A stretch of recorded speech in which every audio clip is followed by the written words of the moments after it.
Welcome back, YouTube, to another quick recipe. This is leftovers, using all leftovers. So don't waste food, come up with good creations. And a lot of times when you do leftover meals, they are very healthy. So see you at the recipe. Bye-bye, Dan Soy. Love you. Peace.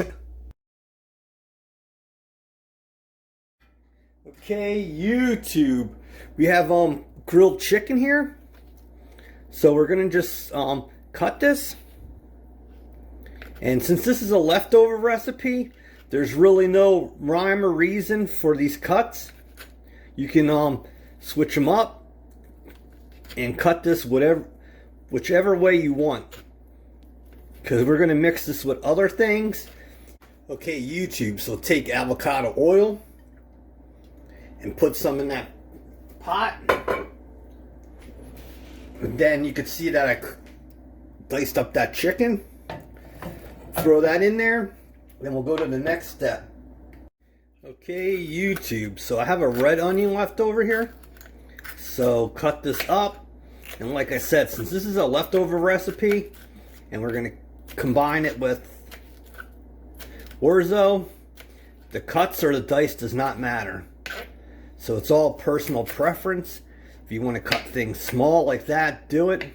If you want to leave it like big strips, you can. So just cut up this onion, and then we're going to add it to the pot. And the thing is, with leftover recipes, there's really no script. Just go with the flow and have a plan ahead of time. And the thing you could also do is, while you're making the recipe, if you realize you have other leftovers in the refrigerator, then just change it up. There's like no script on there. So we're going to put this right in the pan. Okay, YouTube. So onion is done. Put that in there. And we're going to take some Goya. Goya is my go-to product. I love it. So put a little bit in there. And you're going to want to put this pot on low. And stir it a little bit. And we'll go to the next step on the cutting board. Okay, YouTube, so I have some fresh parsley here. So just use a paring knife or a chef knife and cut this up. If you wanted to, you could also use these kind of scissors. They work great. So just cut up this parsley, and we'll go right to that pot again. And to take a step out, I got garlic paste. This thing is unbelievable. It saves you from chopping up or mincing garlic. Okay, YouTube, so we have that parsley. Put that in there. I always try to keep parsley and cilantro and dill in my house. It makes some good recipes. Now you're going to want to take garlic paste, or use real garlic, like the cloves. And the thing you want to do is put in some fresh lemon juice. Remember, lemon goes with parsley and lime goes with cilantro. So after that's in there, like we said before, just keep moving this around. And this is going to make for some really, for a really healthy meal using leftovers. Okay, YouTube. So we're going to use this for the garnish, the top. You could add it to the recipe if you wanted to, but it's better if you put it on the top. So cut these into small pieces. Like I said, this is your house, your cook, and you can do whichever cuts you want. So just put these in a separate container, because we're going to mix it with other ingredients. So just keep dicing these tomatoes up.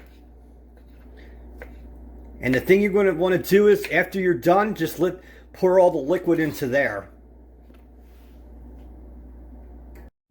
Okay, YouTube, so we have those cut up. And like I said, you're going to want to put the juice and the rest of these tomatoes in a separate bowl so we can mix everything together, and we'll use that as a garnish. Okay, YouTube, we have fresh dill here, and the perfect combination is dill with tomatoes salt and pepper, and you can throw in some vinegar and olive oil, but that's your choice. But dill definitely goes with tomatoes. Okay, YouTube, so the dill is ready. Throw that in there. And the thing you're going to want to do next is throw in a little bit of vinegar. You don't want to put in too much. You just want to give that a little kick. And you don't want to use a lot of olive oil. So just put in a little bit of that. And then we'll add some more spices.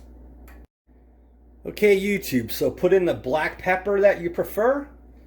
And the thing we're going to use is pink sea salt. This makes for a really good addition. It's different than kosher salt and regular sea salt, or just regular table salt. So after that, mix that about, and we're going to use this as a garnish.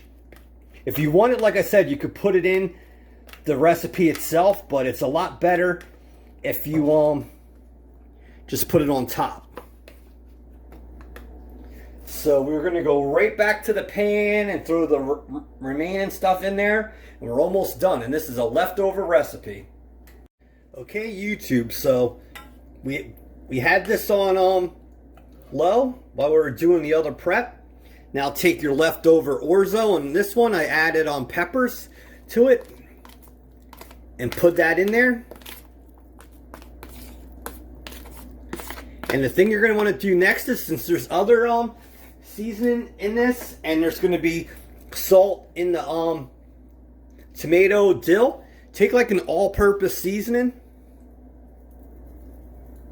and spread that about. Keep this on low and just work all the flavors and the textures together. I don't really have a name for this recipe. It's basically just a healthy recipe using leftover ingredients. So I will see you at the plate to put this together. Okay, YouTube, you can see that. Look at the quality of that, and that's all with leftovers.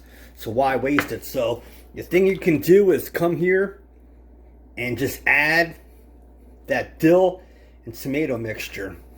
I know this might not look totally gourmet, but the taste is outrageous. So if you like leftover recipes, trying different things, please subscribe, hit the bell, and I will see you soon. Dan Soy Cook, God bless. Bye-bye.